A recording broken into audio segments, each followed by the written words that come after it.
God's will is for our future only.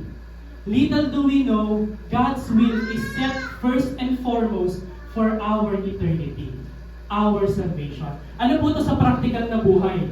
Ibig sabihin, yung kalooban ni Lord, mas secure ka sa eternity.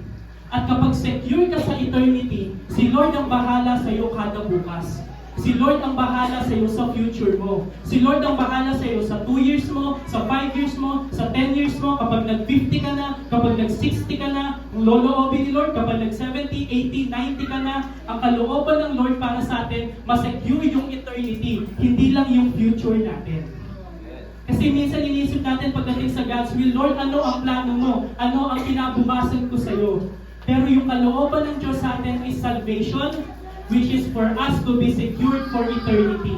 That's the will of God.